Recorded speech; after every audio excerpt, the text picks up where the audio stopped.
ایک بہن نے سوال کیا ہے کہ محترم ناپاکی کی صورت میں کیا ذکر و اذکار کر سکتی ہیں، تسبیحات پڑھ سکتی ہیں، اس بارے شرعی حکم کیا ہے، یا قرآن پاک کی تلاوت کر سکتی ہیں؟ یہ پلیز رہنمائی فرما دیں۔ السلام علیکم ورحمۃ اللہ وبرکاتہ۔ بہن نے جو سوال کیا ہے بہت اعلیٰ سوال کیا ہے، اور اس سوال کے متعلق بہن نے کہا کہ ناپاکی کی صورت میں تسبیحات، ذکر و اذکار یا قرآن پاک کی تلاوت کر سکتی ہیں یا نہیں کر سکتی۔ سب سے پہلے تو ناپاکی کی صورت دیکھی جائے گی۔ مثال کے طور پر حیض و نفاس کی صورت میں، یعنی عورت اگر غسل کر بھی لے تو پھر بھی ناپاک ہے۔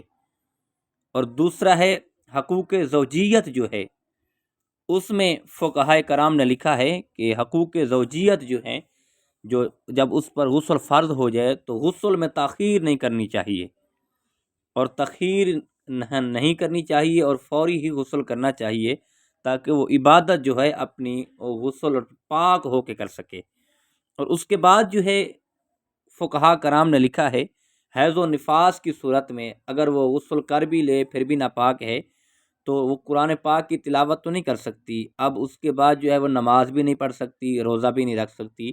اس کے لیے فقہا کرام نے لکھا ہے کہ مستحب عمل یہ ہے کہ وہ تسبیحات پڑھے، تسبیحات پڑھ کے اپنے نیکیاں کما سکتی ہے، نیکیوں کا ذخیرہ اپنے لیے جمع کر سکتی ہے، وہ پڑھ سکتی ہے۔ اب اس صورت میں پتہ یہ چلا کہ ناپاکی کی صورت میں خواتین جو ہیں وہ ذکر و اذکار کر سکتی ہیں، تسبیحات بھی پڑھ سکتی ہیں۔ مثال کے طور پر سبحان اللہ، سبحان اللہ، الحمدللہ، الحمدللہ، اس طرح کی تسبیحات جو ہیں وہ کر سکتی ہیں، اس میں کوئی حرج نہیں ہے۔ اور افضل یہ ہے کہ ناپاکی کی صورت میں نہیں پڑھنا چاہیے اور پاک ہو کر ذکر اذکار کرنا چاہیے۔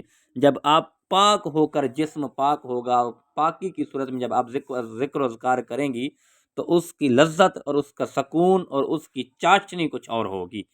اور باقی رہی، اور سوال یہ کیا گیا ہے جو قرآن پاک ہے یہ گنگا ہے، اب گنگا پر غسل فرض ہو گیا ہے، اور اس فرض ہونے پر اشارے کے ساتھ اگر اس نے قرآن پاک کا جواب دے دیا، اشارہ کر دیا، تو کیا وہ گناہ گار ہے؟ جی بالکل گناہ گار ہے، وہ گناہ گار ہے، کیونکہ اس کا اشارہ ہی قرات سمجھا جائے گا، لہٰذا وہ اشارہ بھی نہیں کر سکتا۔ اس پر علماء کرام نے، فقہا کرام نے لکھا ہے کہ وہ گناہ گار ہے۔ اللہ ہمیں قرآن پاک سے محبت اور قرآن پاک کی سچی الفت نصیب فرمائے، اور قرآن پاک کو سمجھنے کی ہمیں اللہ توفیق عطا فرمائے۔